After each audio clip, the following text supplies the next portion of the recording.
If you missed the lesson, here's the quick version. Way back in the beginning, we met Adam and Eve. They sinned and deserved death. But God had a rescue plan, and this plan started from way back then. We met Abraham and learned about 3 promises God gave him.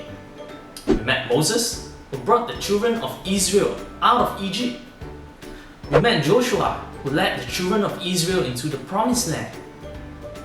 And in the promised land, we saw the judges who were to help children of Israel be godly and holy before God. But instead, they really messed everything up.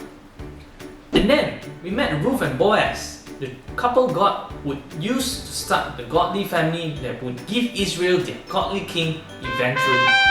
And now, Israel is getting their king, the book of Samuel. Samuel was the last of Israel's judges and a prophet, someone that God uses to deliver messages to his people. He was tasked with finding a king for Israel. Israel's biggest enemy, the Philistines, were going to attack them. They were a group of people who originated from Crete.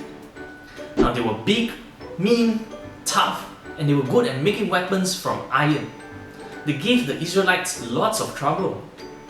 The Israelites were impatient and they really wanted a king to lead them into battle to fight the Philistines.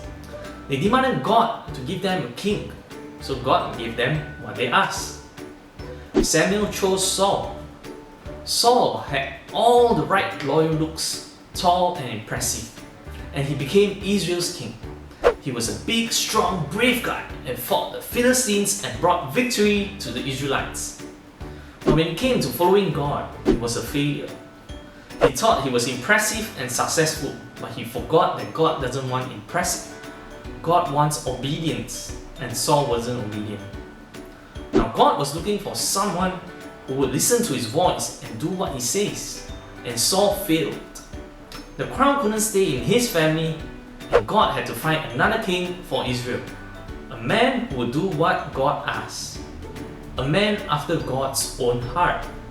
Who would that be?